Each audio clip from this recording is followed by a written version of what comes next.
Oi gente, tudo bem? Eu sou a Ana Lu e eu li Teresa Batista Cansada de Guerra, do Jorge Amado. Vou cantar uma coisa pra vocês. Jorge Amado é tipo uma questão na minha vida, porque eu li Capitães da Areia no colégio, né? Eu devia ter uns 16, 17 anos, eu não lembro em que ano do ensino médio que foi. E eu amei demais aquele livro. Eu nunca reli e eu falo pra todo mundo que eu amo aquele livro, que ele é um dos meus nacionais favoritos, mas nunca reli, nunca tinha lido outro livro do Jorge Amado. Agora você vê, tem quase 10 anos que eu saí do ensino médio e que eu li aquele livro e eu nunca tinha lido nenhum outro livro do Jorge Amado. Eu não sei, era aquela questão de quero ler, mas nunca colocava na minha lista de prioridades. E, enfim, acabava que nunca acontecia, até que, fazendo o projeto dos 6 nacionais antes do Hexa, eu peguei, enfim, Teresa Batista Cansada de Guerra. Eu fui no Sebo, eu encontrei essa ediçãozinha aqui, meio bizarrinha, né, com essa atriz aqui na capa, que eu nem sabia quem que era, até que a Lili, do Instagram Lili o Livro, comentou, falando, saudosa Patrícia França. Então, Patrícia França, enfim, era a única edição desse livro que tinha no Sebo e eu cismei que eu tinha que ler ele porque eu achei esse título muito legal. E aí, gente, eu realmente vi uma saga com esse livro e hoje a gente vai conversar um pouco sobre isso. Eu demorei muito pra ler esse livro, eu fiquei tipo 12 dias com ele. Ok, isso pode não parecer grande coisa, mas não é o normal pra mim com um livro desse tamanho. Esse livro tem 459 páginas e sabe quando a coisa não andava, assim? Logo que eu comecei a ler, eu conseguia ler, tipo, 5 páginas por dia, sabe? Simplesmente não tava acontecendo. Ele começou a acontecer quando eu marquei uma mini maratona literária com a minha amiga Vanessa. E daí, tipo, eu me obriguei a sentar a bunda no sofá durante a tarde e ler. E foi no primeiro dia, assim, que a leitura rendeu. Eu li quase 100 páginas dele em um dia.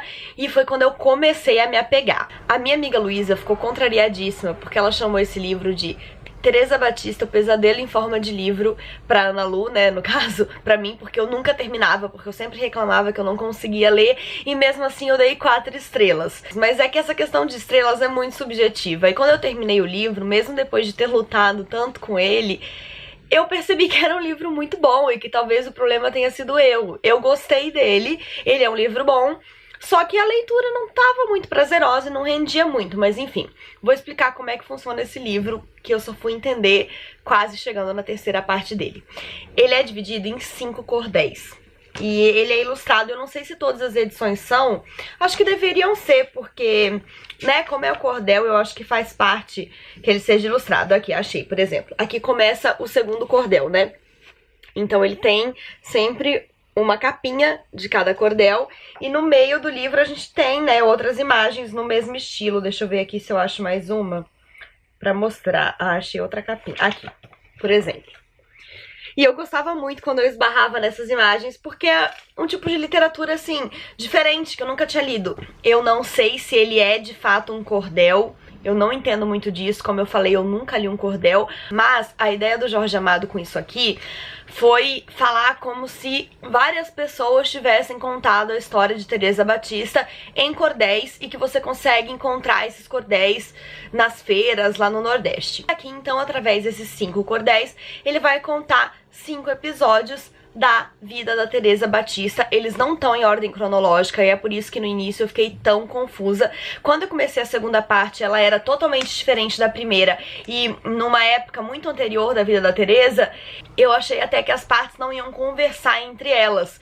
Eu achei que, sei lá, seriam como se fosse mesmo 5 pessoas diferentes contando sobre o que elas achavam da vida de Teresa, mas não, depois eu entendi que sim, as partes se conversavam, mesmo que elas não tivessem uma ordem cronológica. E por que que eu acho que esse livro é tão bom? Porque ele é narrado dessa forma, que é uma forma diferente de tudo que eu já tinha lido, e também porque ele traz muita crítica social, principalmente relacionada ao papel da mulher e também à questão das prostitutas, no caso, né, lá no interior do Nordeste, mas que funciona também, acredito que para a sociedade como um todo, porque existe uma grande hipocrisia ao redor disso, né? Na primeira história, a gente tem um momento em que a Teresa tá para estrear num cabaré, né? Então ela vai ser dançarina e, enfim, prostituta desse cabaré. E ela é muito, muito, muito bonita, né? Todo mundo fala que a Teresa é irresistível, que ela é maravilhosa, que todo mundo quer ficar com ela. E ela é, sim, um pouco exigente na hora de aceitar programa. Ela escolhe muito bem, né, com quem ela vai se deitar ou não. E essa estreia dela no cabaré nunca acontece e todo mundo fica esperando, e o primeiro cordel gira em torno disso. Eu confesso que eu lembro muito pouco dele porque foi, assim, a primeira parte onde eu tava lendo totalmente displicente, sem entender direito e sem gostar muito, então eu meio que apaguei ele da minha memória. Eu não sei falar muito sobre ele. A partir dele foi quando eu engrenei, então eu sei falar melhor dos cordéis seguintes. O segundo cordel, pra mim, é o pior de todos, porque ele é muito violento. É o começo, assim, da vida da Teresa, que é narrada no livro. Então ela tem 13, 14 anos e ela é vendida pela tia dela pra um capitão. Ela é órfã, né, de pai e mãe, e ela foi, então, criada pela tia. Só que a tia começou a desconfiar que o marido dela tava se apaixonando pela Teresa. Então ela vendeu a Teresa pra um capitão que, assim, gente, eu não gosto nem de pensar nesse cordel, porque ela sofreu demais na mão desse homem. Ele estuprava ela, ele fazia ela de empregada, ele fazia ela de escrava, ele batia nela por qualquer motivo.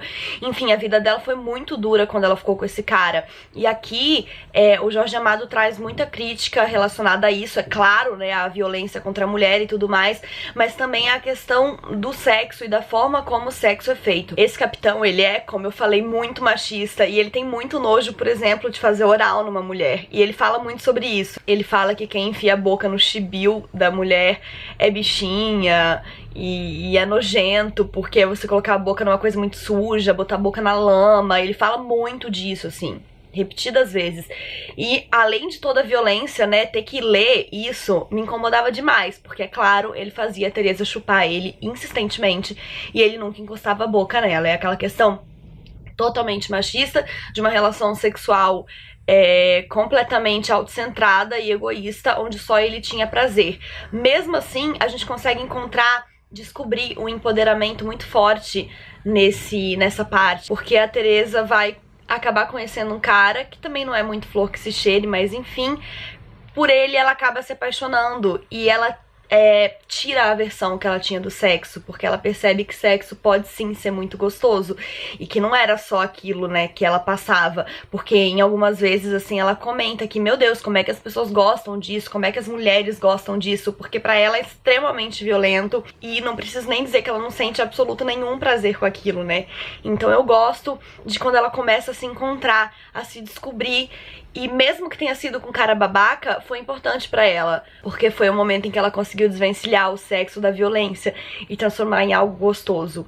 E, enfim, tem mais coisas que ela faz aí que fazem parte desse empoderamento dela e dessa força dela, mas que eu não posso contar porque aí já seria demais. Passando pro próximo cordel, esse é o meu favorito. Ele se chama O ABC, de Teresa Batista contra a Bexiga Negra, uma coisa assim. O importante é que ele começa com ABC. E é muito engraçado porque os capítulos, ao invés de ser numerados 1, 2, 3, eles são A, B, C, enfim, até o Z. E a primeira letra, né, do capítulo é a letra do capítulo. E é a letra, né, enfim, se o capítulo é A, o capítulo vai começar com A. Eu só descobri isso quando eu cheguei no K, porque me pareceu muito louco ter um K na frente do nada, sabe? E daí eu comecei a me divertir muito com essa história, até porque tem momentos em que o autor, assim, joga a toalha, tipo no Y, ele resolve falar do próprio Y, ele começa assim, Y, que letra fina, porque, tipo, ele não tinha o que fazer. No W ele fala, weekend, vou passar o weekend fora, e daí, tipo, eu não conseguia não me divertir. Mas, enfim, esse capítulo, além de ser divertido, ele é muito bom, e ele é muito forte, na minha opinião, ele é o que mais tem crítica social, porque nele, a Teresa, ela ainda tá morando no interior de Sergipe, né, que foi onde ela passou toda a sua adolescência, enfim. E acontece uma epidemia de uma doença chamada Bexiga Negra, que vai assolar a minúscula população dessa cidade. E a Teresa, nessa época, ela tá vivendo com um médico, que é o Dr. Otto, se eu não me engano, e ele é o médico responsável pelo PS, né, pelo posto de saúde ali dessa cidade. E ali no posto de saúde a gente tem esse médico e uma enfermeira. Só que eles entram em pânico quando a epidemia chega, a enfermeira é a primeira a se mandar e o médico ainda, né, demora um tempo ali, mas depois se manda também. E a Teresa abraça a causa, então ela começa a incomodar o prefeito para que ele peça vacinas da capital, e as vacinas chegam e não tem ninguém para aplicar porque o médico e a enfermeira sumiram do posto, e Teresa vai então e orquestra com as putas no puteiro para que elas se unam a ela e comecem a atacar a doença. Então elas começam a vacinar as pessoas, elas começam a cuidar de todos os doentes, de todos os feridos. Essa doença, eu não sei que doença é essa, mas me parece algo semelhante à lepra, porque ela fala que quem não morre fica cheio de feridas e, por exemplo, vai perdendo partes do corpo porque elas vão se destruindo. E a Teresa e as outras putas, elas ficam ali ajudando essas pessoas e cuidando dos feridos e tudo mais. E quando a epidemia acaba, a enfermeira volta, é condecorada como se tivesse sido a grande pessoa que lutou contra a epidemia, e as pessoas ficam comentando na rua que é impressionante que vaso ruim não quebra, porque as putas ficaram perto dos doentes o tempo todo e nenhuma delas pegou a doença e tal. E eu achei esse cordel genial, e ele mostra, assim, escrachadamente a hipocrisia da sociedade, porque eu não duvido nada que essa situação seja muito real, sabe? Mesmo que não seja exatamente dessa forma, ela com certeza é muito real. Enfim, né? Não tenho o que falar sobre esse cordel. Ele é muito bom, muito engraçado e extremamente crítico. Depois dele, eu realmente me afeiçoei ao livro. Depois disso, a gente tem mais outras duas histórias. Em uma delas, a Teresa é amante do Emiliano Guedes, que é um cara, assim, conhecido lá na região, né, ainda no interior de Sergipe, e a gente acompanha, né, a vida dela de amante. Então ela mora numa casa que ele mantém lá só pra ela e que ele vai de vez em quando, porque na outra parte do tempo ele mora com a família. Só que ele gosta dela de verdade, assim. Ele é a segunda pessoa por quem ele se apaixona, porque ele teve uma primeira esposa que faleceu, e ela era muito simples, e ele era muito apaixonado por ela, e ela morreu sem deixar filhos. E daí depois ele casou de novo, ele tem filhos com a atual esposa, filhos dos quais ele não tem muito orgulho, uma esposa pela qual ele não tem muito carinho, e ele realmente se apaixona pela Teresa, e os dois têm uma relação muito gostosa, assim, muito tranquila, e a Teresa é muito fiel, e ela não tá nem aí pro dinheiro dele. A Teresa, ela é uma pessoa muito pura e que sofreu muito da vida e que continua, assim, sendo super resiliente. E ela vai, então, viver essa história com esse cara.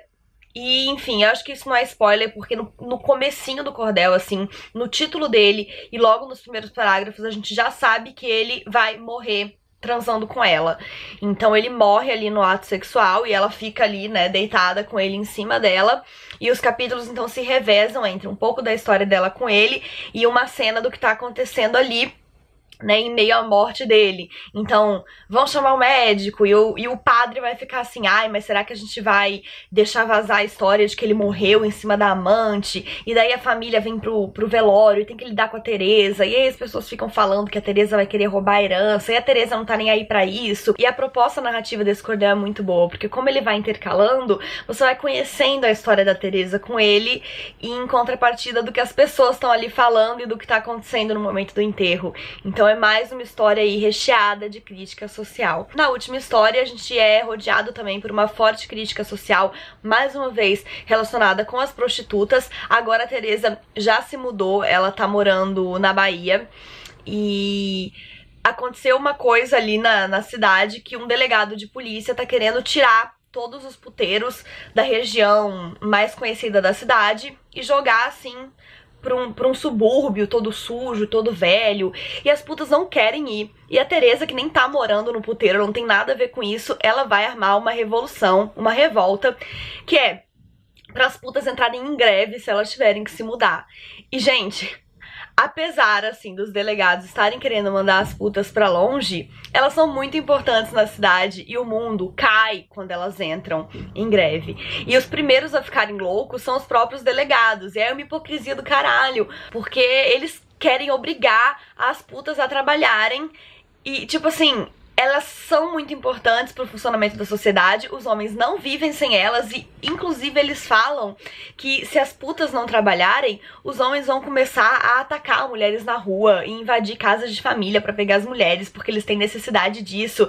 Então, assim, cultura do estupro, assédio, machismo rolando solto. E, além disso, tá chegando um navio de estrangeiros que são marinheiros que vão pagar em dólar. E como assim a gente vai receber esses marinheiros sem as putas? Elas precisam trabalhar. E daí fica todo mundo maluco na cidade, eles começam a querer bater nas putas pra obrigá-las a trabalharem, e ainda assim eles chamam esse movimento de um retorno alegre ao trabalho. E além disso, um dos delegados comprou um lote de maconha pra oferecer pros marinheiros também, e no meio disso tem a maconha. Tipo, o que a gente vai fazer com a maconha? Esses puteiros não estão funcionando. É uma confusão desgraçada, mas é muito bom. É mais um capítulo muito bom e com muita crítica, que eu achei, assim, genial. E é isso, esse é o livro. Ele é bom, ele tem muita crítica, mas a leitura não foi gostosa e por isso eu me arrastei nela. De qualquer forma, é um livro que eu recomendo, mas tê-lo lido é muito melhor do que estar-lo lendo. Não sei se faz sentido. E, apesar, né, da Luísa ter ficado contrariadíssima, eu dei 4 estrelas, porque sim, eu achei ele um livro muito bom. Espero que vocês tenham gostado desse vídeo. Não esqueçam de se inscrever no canal se ainda não forem inscritos e dar um joinha se curtiram. E se vocês já leram esse livro e, enfim, tem outras percepções sobre ele, ou gostaram da leitura em si, ou não gostam dele como um todo, comentem aqui embaixo que eu adoro conversar sobre leituras. Um beijo e até a próxima. Tchau!